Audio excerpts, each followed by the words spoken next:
Good morning. Welcome to Shields and Arrows, where we defend the faith, the family, and the fellowship. Now, you may be wondering, what is going on? This looks a little bit different. Well, I'm not traveling. I'm not in some hotel room waiting for the birth of triplets. Man, talk about PTSD. No, actually, we are changing locations. So, this is not the final form. It's pretty gray, isn't it? It's not a lot of color going on in this particular setup right now, but just you wait. We finally are getting the babies moved over, rearranging some of the rooms of the house, and yeah, now we're in a different location. And so I don't know if it's any better or not. We've gotten rid of the black background and added a little bit of brightness to the whole show. So yeah, it's going to look different. The days of the good old black background, can't hardly discern between where my hair ends and the background begins. Yeah, those days are past, and now it's a bright future, right? So how about that for a turn on things?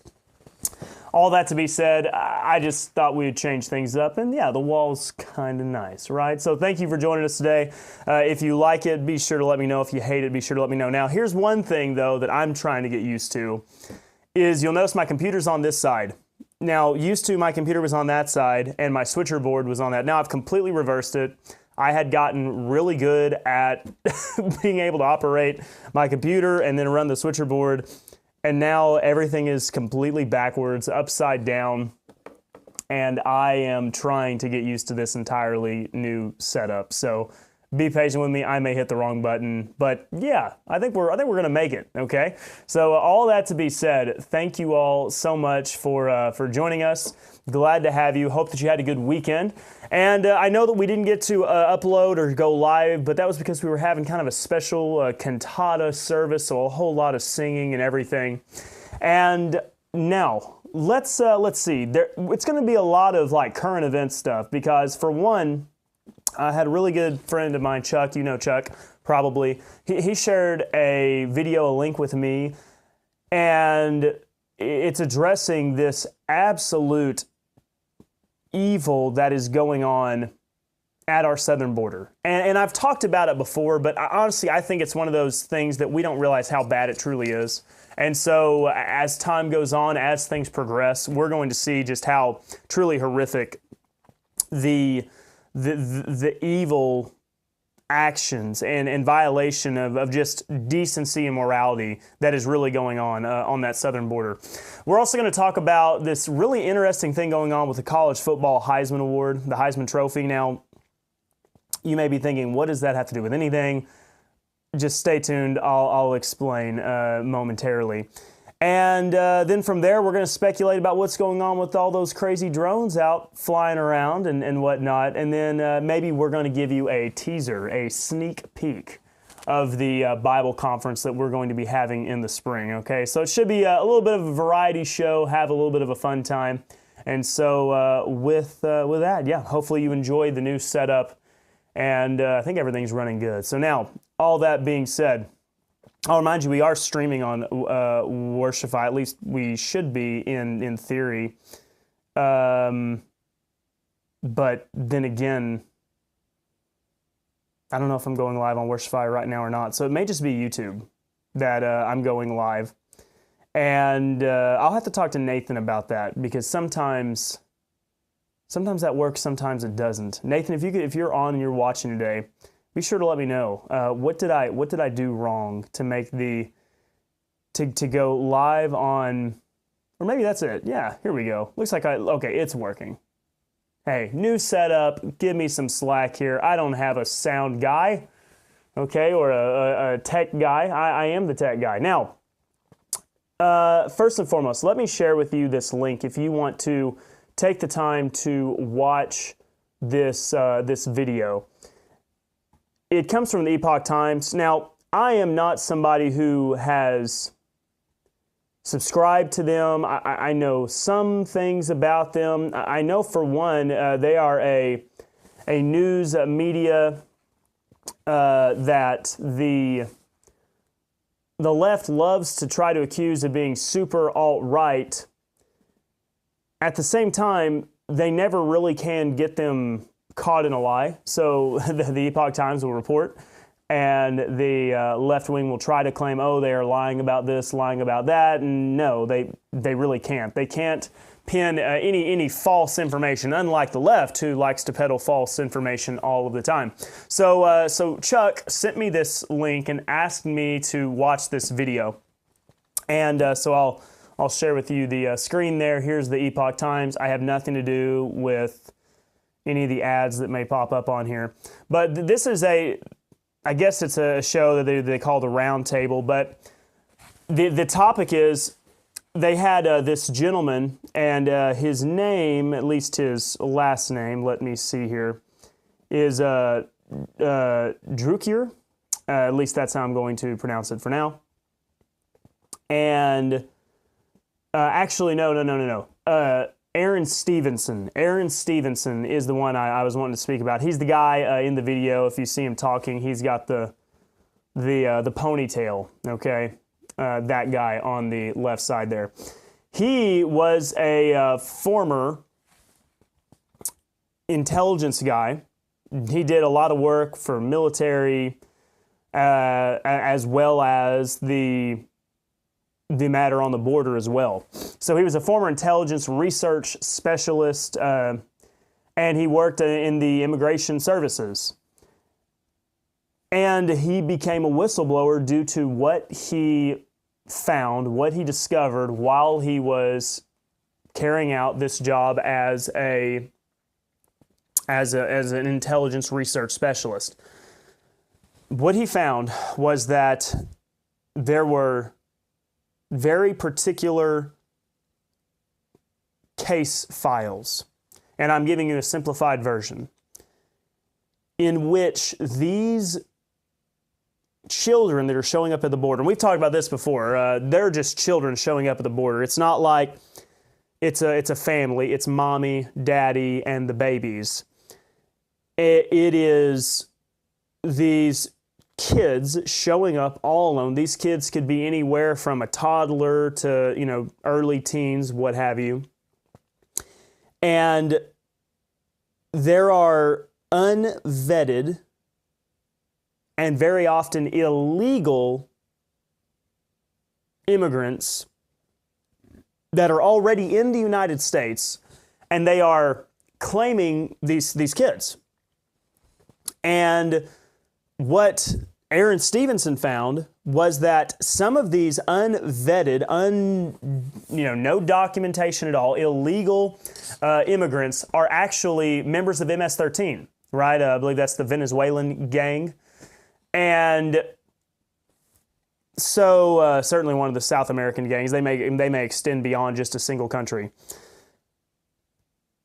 These kids are being handed over. These kids that are showing up at the southern border are being handed over to gang members who are already in the United States. And now I will say that the Epoch Times, the people that they're interviewing in the course of this interview, it's not like they show a whole lot of receipts as far as here's the actual documentation. It is word of mouth. However, this was posted on December 10th, and I know the Epoch Times is not necessarily the biggest news outlet in the world, but certainly they have a presence. It's not like anybody's coming out and refuting the claims. There's nobody saying that what they've said is false, this is not true. So it is word of mouth, but it's not like there's been any, fact checks or anything. So take it for what they're saying. There hasn't been anything to deny the claims and the accusations that are being reported right now. The scenario on the border is you have children who are working in Guatemala and other nations, other countries. They are being told if they go to America, they can be paid double, triple, whatever they're being paid now. They can send that back to their families and obviously help their families because they're very poor people in those areas. And if not poor, at least they think they can have the American dream and make a bunch of money. And there are these false. This is according to the report that's given by Aaron Stevenson as well as the Tara Rodas. She was also a whistleblower on some of the things that HHS was doing. And it's Human Health Services, which is very interesting. It's not DHS, it's HHS that is involved heavily in a lot of this going on the border. So there are these false, according to the report, fraudulent, fake organizations, and they're often supposedly affiliated with some religious operation. So you have maybe a Jewish organization, you have a Christian organization, and these organizations supposedly are contacting these kids saying, we can get you across the border, we can get you better paying jobs to support your family. And these kids are then being taken to the border where somebody who's already in the United States, who is affiliated with these fraudulent organizations, are picking up these kids. And here's the amazing thing. What's going on at the southern border is they are not even DNA testing to see, okay, this person claims to be your aunt, this person claims to be your uncle, whatever. They're not affirming or checking any of those things. They're not doing any kind of DNA testing. So what you have going on is people who are not even related to these kids. These are gang members, these are criminals just picking up kids because they've got people on the other side, the southern part of the border, telling them, hey, we're sending an X amount of kids to you. These kids are then being essentially sold into slave labor. They're working in slaughterhouses, they're working in roofing companies, and they are reporting that they are having these kids who are working in these places, they're dying due to work hazard, and also their kids. And what do they know about working in some of these situations? Now, I'd like to say that that's all that they're reporting, but that's not at all the case. These children are also being sold into sex slavery and being used for all sorts of horrific, depraved, absolutely evil acts. And these kids are being sold again and again and again and again. And one of the amazing things that they point out in this is the drug business. You can only sell the drug one time. You can only sell it one time because, in theory, right, whoever's buying it's going to use it. So that drug can only be sold and handled by so many people before eventually it's used up and it's gone, right? With children, they sell these kids again and again for their work, for their labor or other horrific uses. And they'll take advantage of these kids as long as they can until the children die due to disease or malnutrition, neglect, you name it. There's also some reporting here. Once again, a lot of this is by word of mouth. And so I'm not telling you that like I've seen the papers, I've got the pictures. I'm not the one breaking this news. This is all report by Epoch Times. I showed you the video. You can just look it up and you can find it for yourself. But they're saying a number of these boys, these young boys that are being brought across the border, are being castrated for use of whatever vile things you can imagine, claims of even transgender, right, surgery on these boys. But the byproduct of this is potentially organ harvesting. All of that to say, I don't know how deep this goes. My fear is that this is only scratching the surface on what's really going on. You hear so many stories, I will say. Some of the some of the practices used by even celebrities, getting tissue from young boys and things like that, which is used for all sorts of plastic surgeries, things like that. I mean, you can go down the rabbit hole of things. I'm just saying, I don't know how far it goes. I don't know how extreme all this gets, but this is a major story, okay? It's a major, major story that if it actually gets the attention that it's deserving of, don't be surprised if it does not go way deeper than what any of us realize. What does this mean? This means that we may be, at this day and time, if you look at the numbers, I don't even know if it's the thousands, truth be told. It's much more, it's more than thousands. We like to pretend that we live in this extremely progressive and modern society where we have risen above the depraved and perverted people who have gone before us. Because we're the great nation that brought down civil rights, or brought in civil rights and took down Jim Crow and liberated women. Like they'll say all these claims about how great we are. If you factor in what is going on at the border, human trafficking is what is going on. Slavery is what is going on. And you combine that with the murdering of babies in the womb, this very well could be one of the most morally depraved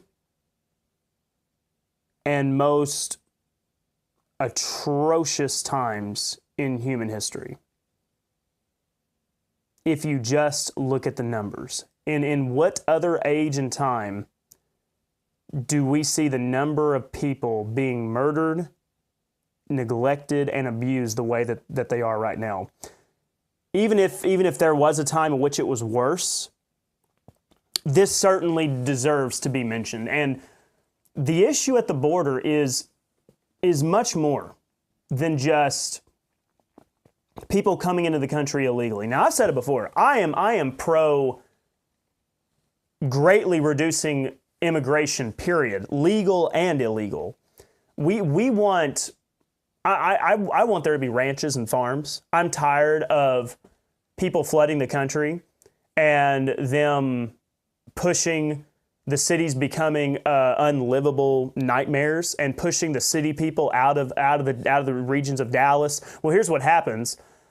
Los Angeles floods their streets with all sorts of crime and filth, and so then it pushes the people out of Los Angeles to go to Dallas or Houston, and then what do? They come and they move into the ranches of Oklahoma. I'm tired of it. I want the United States to develop and grow as it's going to naturally progress, not due to the pressure of all these people coming in from other countries. But aside from all that, the southern border has to be brought under control and secured for the sake of these children who are being human trafficked. I think that may come out one of these days. Now the way that things work, though, is it's decades later. So, we're still waiting to figure out what they did with Kennedy and, what truly happened, right? I don't know when it's going to finally be revealed just how horrific this is. But one day I greatly fear that it's going to be so much worse than what we ever realized in this time. So continue to keep an ear to the ground on this. And when you start trying to talk about the border, maybe you're having a conversation with a coworker, maybe you're commenting on social media, you're having the discussion at church or with family, you name it. Don't just focus on the fact that people are coming here illegally. Focus on the fact that these are some of the most wicked and evil people on the earth, and children are being abused, neglected, and they're dying. So it's a matter of, and this is a culture, this is the natural progression of a culture that has declared children to be a nuisance and only something to be valued when it's convenient. So if we don't have enough money and we don't think that we'll be able to take our yearly vacation because we're going to have to pay for a medical bill, let's just kill the kid. So then the wife and I, of course, wife or maybe my girlfriend or whatever these people are doing nowadays, let's just kill the kid so we'll have the extra, couple grand in the bank account. Or this child, I don't feel like having this kid right now. I want to have a career. I don't want to have to be a mom, or goodness, if or I'm the man there and haven't been responsible as I should be or whatever. And now I've got this kid on the way. Well, I just got a pay raise and this kid's going to drain my account. I want to live this life, whatever the case may be. We make up all these excuses and say, I don't want to have a kid for this reason.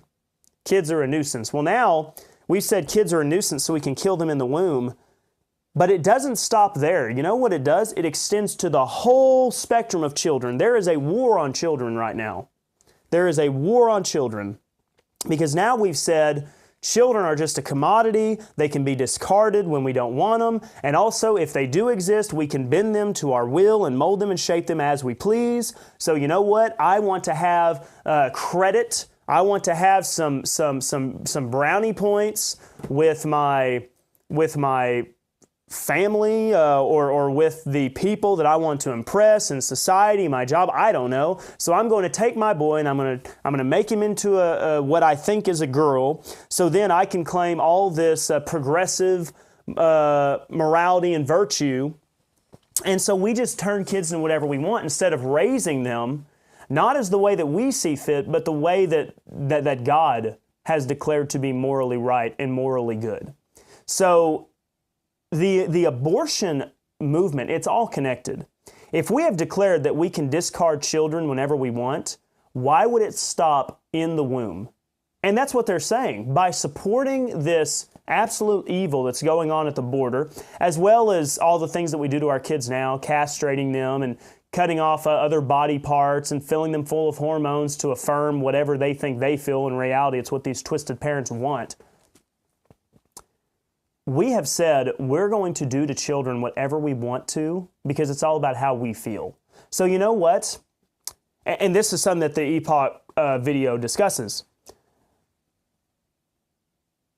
Yeah, we know that they're trafficking kids, but we want that illegal immigrant to get across the border and be in the United States. It's worth it to us. There may be 100 kids that get human trafficked, but if just one single illegal immigrant makes it across the border, then it's worth it. That's what they're saying. They're valuing the life of these illegal criminals who are crossing our border over the lives of these children who are being manipulated and tortured.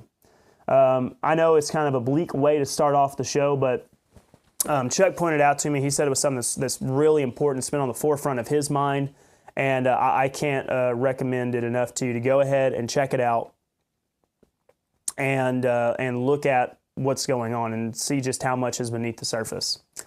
All right, so stay tuned on that. Now, let's move on and discuss in just short order, okay, my opinion on the drones. The drones are a big deal. The drones are flying over New York. They're flying over New Jersey.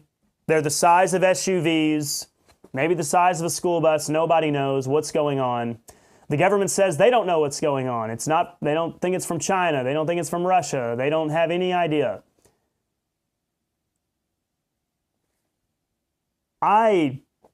Here's my thoughts on this whole thing. Ready? I think it's a silly thing to worry about. I think that it's a hoax. Not that the drones aren't necessarily real. I think there are drones flying around, but the whole craziness about it, how obsessed people are with it, the news and the government officials coming out and giving these addresses on the matter, these interviews, like that in and of itself is it's a hoax. I don't think you need to be worried about it. I don't care. as Michael Knowles said this morning, he's not worried about aliens flying around. The only aliens he's worried about are the ones that are crossing our southern border. I think the quicker that we just stop caring about it, the better. I don't know. It could belong to, I lean towards it belonging to the government, and they're doing something and just deny. So I have no clue. I would just prefer everybody quit talking about the drones. I don't think it matters. I think they want you talking about the drones as opposed to whatever else is going on. Maybe they would rather have you talk about the drones than what's going on across the border. All right? Maybe that's what they want. They would like you to talk about anything else. Okay? So if you're wondering my thoughts on the drones, that's my thoughts. I'm dedicating like less than 5 minutes to talking about it because I think it's a moot point. I don't care about the drones. All right? So I don't think you should either. I don't think it matters. Some of the drones are probably real, and I think a lot of them are probably fake. They're just seeing things in the sky. All right? Don't worry about it. There's other things to focus on, so knock it off, okay? Let's talk about football. So there's your pastor's take on the southern border drones. And now let's talk about football because we have a new Heisman winner. Now, you may be thinking this is not really a topic worth discussing, but your 2024 Heisman Trophy winner is none other than Travis Hunter. Travis Hunter is a very interesting player. So here he is striking the Heisman pose for you. And then you could read a fascinating article about Taylor Swift if you wanted to. Travis Hunter is really a unique player. He deserves, I think, the Heisman. There's a lot of people that say he doesn't. A lot of people say that he doesn't. I think he probably does. If you're a D1 football player and you can play on both sides of the ball, he was wide receiver. He was also a D-back, defensive back. Quite an amazing thing. So it's not like he had the best stats as a wide receiver or as a defensive player, but the fact that he did them both and he did them both to a high level, I think he's deserving of the Heisman, okay? Now, with that being said, every year there's a debate. When there's the Heisman Trophy winner, people are going to debate who should have won it, okay? This year is no different. So there is another individual who a lot of people thought was deserving. And that person is this individual right here. His name is Ashton Jeanty, Ashton Jeanty, and he plays at Boise State. Okay, Boise State. And he was running back, had a great year. As far as purely stat-wise, yes, he had more touchdowns, more yards than Travis Hunter, okay? The thing is, the Heisman is not always a stat-based award, okay? Not always. The Heisman is the award that goes to the most impactful player, maybe the most dynamic player. Ashton Jeanty, if this was a year that Travis Hunter, was not in, I think Travis Scott's a rapper. I don't know why I said that. Travis Hunter, if this was any other year and you didn't have a Travis Hunter, Ashton Jeanty would be your Heisman winner.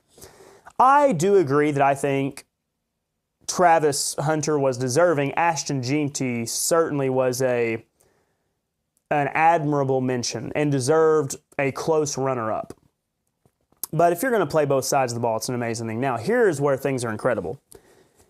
There are some people who are making the argument that Ashton Jeanty should have won because he did have the best numbers. As an offensive producer, he did outperform Travis Hunter. Therefore, if you got the better stats, That's the only metric thing, right? Because dynamic, game-changing, impactful, those are kind of subjective, right? Those are not necessarily you don't have a metric in which you can measure it. Now, stay with me, okay? Don't let me lose you here. We're not turning into a sports show. Let me explain the whole scenario. So you have people who legitimately have an argument for Ashton Jeanty to be the Heisman winner. I've already said I do think Travis Hunter is deserving because the Heisman Award's never been about just purely stats. Here's the amazing thing. If you are someone who is making the argument that Ashton Jeanty should have won over Travis Hunter, you know what they're going to call you? You know what they're going to call you? Get ready, okay? Racist. You're a racist if you did not think Travis Hunter should have won and Ashton Jeanty should have won. Now, let's go back and let me show you the players. Let me show you the players here. Here is Colorado, wide receiver / defensive player, Travis Hunter. Note what he looks like. And then, over here, is Ashton Jeanty for Boise State. Make note of what he looks like. Now, I don't know about you, but those two gentlemen seem to have more melanin in their skin than I do. How can you possibly be racist? As a matter of fact, if we're just looking here, I mean, their skin tone is like very, very similar. So, how is it that you are racist if you support Ashton Jeanty over Travis Hunter? How does that work? Here's how that works. If you pay any attention to sports, you know who the coach of the Colorado Buffaloes are. And that is one Deion Sanders. Now, you may not know as well, you may not be as well versed, but the Boise State head coach is a gentleman by the name of Spencer Danielson.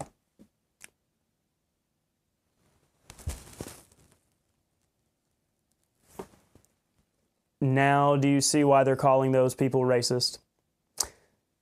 Here is the amazing thing. Racism will never be allowed to end.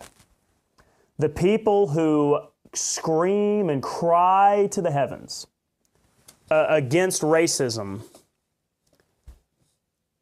they will forever ag it on. They will look for any reason. Any reason. My wife, sometimes she says some very insightful things. Sometimes. But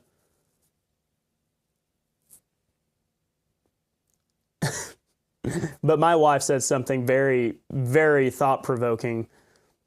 She said, next time it'll be 2 black coaches and 2 black players. So they're going to have to look at how many white kids are on the team. And the team that has more white kids, then you'll be the racist one. They are forever going to look for an excuse. This goes back to last week. I talked about Caitlin Clark. And sadly, her lip service to white privilege and elevating black women, they're never going to be content. They're always going to want more. All right? It doesn't matter how much good that you supposedly think you do. I'm not racist. I support people. I don't judge people by the color of their skin, but their character, or I value them because they're created in the image and likeness of God. That will never satisfy them, because for them, racism has to always exist. All right? Oceania has to always be at war. There has to always be something to be the cause for progressive ideology. They have to complain about something, because otherwise they're not going to make their money. They're not going to get their platform, and they want a platform. Why do you think you got transgenderism? Why? Because you redefined marriage. And when you redefined marriage, all of those activists did not have their talking point. For a time, they had their talking point and were able to whine and complain that, yeah, we're being treated unfairly, so you need to completely redefine what, marriage is. That, even though marriage has been what marriage is, and marriage is not able to be molded and reconfigured. It is what it is, okay? A circle is a circle, a square is a square. Marriage is what marriage is. It's between a man and a woman. Two men and two women cannot be married. That's it. That is nonsensical. It's not a thing. Now, when you redefine it, guess what? They have to come up with something else. Well, now we need to have transgenderism, so we got to fight for that. If we gave in to the transgender ideology, guess what they would do? They would find another thing. They would find another thing. And I've told you before, polygamy and pedophilia, it's coming, people. All right? Look at California, and then just, that's our picture in a few years. The same principle is true for racism. You have two black players, Travis Hunter, Ashton Jeanty, no doubt two best players in college football. Everybody agrees. And I even agree that Travis Hunter should have won the Heisman. But if you dare say the kid with the white coach, the black kid with the white coach should have won, you are a vicious racist. You hate black people. You hate Deion Sanders. They will never be satisfied. They will always want more. It is truly a shame that people are just now maybe waking up to this. You cannot please them. You will not make them happy. They're always going to want to take more. Okay? Churches have to stand their ground. If we want to stay in that same vein, right? Because after all, this is about defending the faith, the family, and the fellowship. You absolutely have to stand your ground. Churches, if you wink and nod at any progressive ideology, they're going to not stop there. So if you start trying to, let's use an example that's like kind of like Southern Baptist, okay? Southern Baptists have had this major ordeal in recent years about women pastors and to what degree you can let women serve in a ministerial role. The second that you take a woman to any capacity and place her over a man, okay? And I'm being biblical, people, okay? We can stomp our feet and get mad and cry foul, but I'm trying to be biblical for you. If you place a woman as the head over a man in any capacity, you are in violation of the order of how church is to operate. Now, let me explain. I said a man. I didn't say a child. Women are absolutely, and it's very biblical, nurturing and have that place and have that role. I have no issue with a woman who teaches children in Sunday school. I think a lot of times women are better at it because they're more patient and they deal with the children in a very, very good way. I'm not saying that a man can't do the job, but women are very capable of it. I have nothing against a woman being even the director over a Sunday school program if she so chooses, and the church is okay with it. But if you take a woman and say you're going to be the minister, maybe they don't want to use the word pastor, but they'll use the word minister or something, and that involves her being over men, telling them what to do in any kind of authoritative way, whether that is, and I really don't care, whether it's theology or even the managing of the finances and resources of the church, it is problematic because you are getting out of order with God's order of creation. Now, once again, let me explain. We have some ladies in our church who are very well experienced in handling matters, directors over apartments. We got one lady, Dr. Campbell, Kitty. I don't know if she's with us today. I haven't checked our chat to see if she's with us or not. But she has a lot of experience in running departments and overseeing people and managing staff. I absolutely want her to be on our team helping us make good decisions.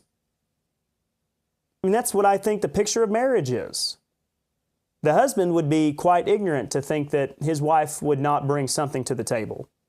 A man should consult his wife. And so therefore, I see nothing wrong with that in operating within marriage or the church. But the issue comes in, once you start giving a woman outright authority over the man, guess what happens? You have the steady progression. You'll have eventually a woman pushing to now be maybe a Sunday school teacher. So now she teaches the men, for example. And then eventually maybe they want to do a Wednesday night devotional. And here's the thing, okay, I'm not just picking on the ladies right now. Men, I'm going to pick on you. We'll be passive and just let it happen because, hey, I don't want to do it. If she wants to do it, go ahead. I don't want to have to take on the responsibility. That is what we do. That's the mentality that we often have. And so that's just one example of how you give an inch, the progressive ideology takes a mile. If you start playing into racial politics in a church, and we've seen the Southern Baptists did this. They played into racial politics. You started having pastors posting black squares during the Black Lives Matter protests, marching with Black Lives Matter. It doesn't stop there. They will go for the throat. You have to be so on guard. I mean, I think that we've got Paul giving this warning. Now, let me see. Let me find the passage here that I'm thinking of.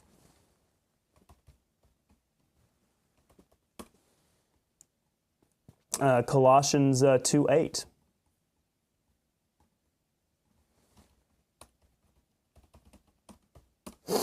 It says, "Beware, lest any man spoil you through philosophy and vain deceit, after the tradition of men, after the rudiments of the world, and not after Christ." There is a lot of philosophy and vain deceit that is going on in the world today that churches have bought into. They bought into the idea of be progressive, show them, show these people who want to say Christians are nothing but a bunch of bigoted, sexist, fundamental Bible thumpers. Sounds like a good crowd to me. But prove to them that you're not. So show and advertise how pro-woman you are, right? Go out and give women these positions, give them titles, give them responsibilities, and show them, yeah, look at how modern we are. Look how progressive we are. Jesus, he spoke to the women. So therefore, we're going to make this woman an associate pastor of our church. In your efforts to please people, you will undermine and destroy your church. You will undermine and destroy your church. Because guess what? Having a woman be an associate pastor of your church, even though you still technically have a man over it, do you think they're satisfied with that? No, they're not. Look at Hollywood. How many movies lately have replaced a male main character in place of a female in movies where it's not appropriate to do so? Think about, for example, like Indiana Jones. Indiana Jones has been absolutely murdered, okay? There has been a murder. Kathleen Kennedy, Lucasfilm, and Disney killed Indiana Jones. Indiana Jones, taken from this rugged, masculine hero. He could fight, he could do all these things. And then the last movie has him as a decrepit old man who has no family anymore, and he's being bossed around and told what to do by this girl. Nobody wants that, okay? But they didn't have to. But they didn't stop there. They couldn't stop there. There was a recent movie called "The War of the Rohirrim." Okay, this is a fascinating example. As I as I continue to go down this rabbit hole. So the War of the Rohirrim, if you are somebody who likes if you like the Lord of the Rings, I enjoy the Lord of the Rings. This was released by, I guess, Warner Brothers. There's this thing that Warner Brothers, if they want to retain the right to Lord of the Rings, they've got to release like a new movie ever so often. Well, the most recent movie they released is The War of the Rohirrim. It's an animated thing. And long story short, you notice that the main one standing there is this girl with a sword, and her name is Hera in the movie. Well, Hera is derived from, well, really nothing. In the appendices of the books, there is the daughter of King Hammerhand. King Hammerhand's this guy up here to the left with the helmet. I haven't seen the movie, okay? But I do know the characters. I've watched enough about it. There was an unnamed daughter, and she did nothing in the story. She was just unnamed, briefly mentioned, had no relevance to the plot. Warner Brothers and the people that made this movie decided, you know what, we're going to rewrite the story in the appendices about Helm Hammerhand and all the things going on, and we're going to make this unnamed daughter this sword-wielding, horse-riding hero.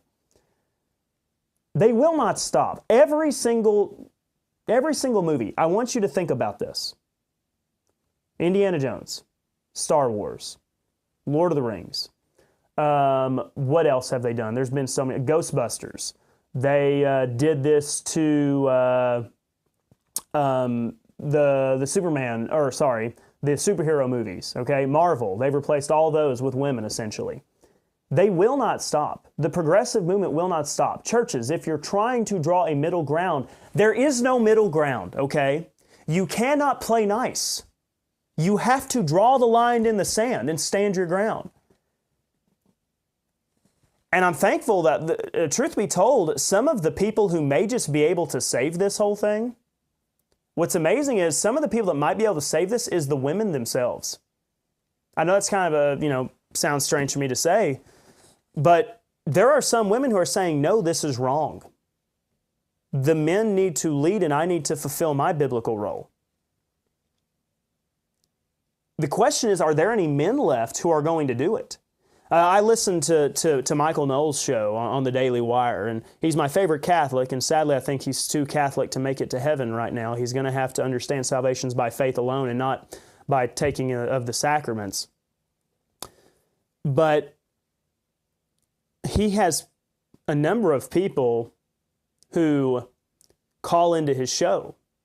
And a lot of them are young women who say, I want to be a traditional wife. I want to have children. I want to have a family.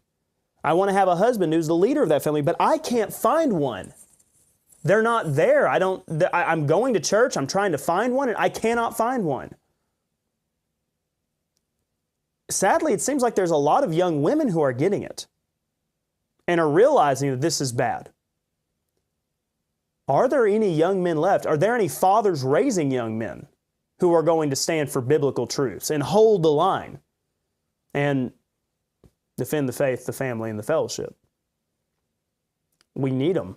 I don't know where we're going to find them, because at this current time, our churches are in a bad way. Let's just leave aside the theology. You know, a lot of churches are screwed up. They don't understand rightly dividing the word of truth. They don't understand looking at the Bible from a literal perspective, paying attention to the context. They're so confused in their evangelicalism. They're so messed up in reading bad theology from Charles Spurgeon or whoever else. But let's just leave that aside. I would take a traditional Calvinist even right now compared to what we're getting. These effeminate, emasculated, skinny jean wearing boys. Where are we going to find these men? Because I'm telling you, the men that are in our churches right now, they're not getting any younger. They're not getting any younger. Where are we going to find them? We'll have to build them up. Because I'm telling you right now, you're probably not going to find one in fighting shape. Very few, you're going to come across very few young men who are in fighting shape right now. You'll maybe be able to find a young woman, but not a young man. They're hard to find. So we got to raise them up, the ones that are here. All right, I've got 2 boys. I'm going to do my due diligence with the help of those that are around me. But we're going to have to find some. There's some boys wandering around out there right now who are, Peter Pan. They haven't grown up. But maybe they're not beyond hope. Maybe we can get a hold of them, turn them into men, turn them into fighters, because right now there ain't nobody who's going to defend the faith, stand for the truth of God's word, if we don't do something and do something fast. So, today's been a little bit kind of a downer. Not my attempt to depress you on a Monday, but just looking at the scene on the ground, we've got a lot of work to do. But the good thing is, you're here, you're listening to me, and you support me. I'm not pretending to know it all, and you're getting to watch me as I grow. I'm still a young guy, right? I'm hitting 30 though next year. In a few days, I'll be turning 30 this year when it rolls over, right? 2025. So I'm trying to give you some hope. I just hope that we can find some others in this generation to help me fight. It's time to get serious about studying the Bible. It's time to get serious about the Word of God.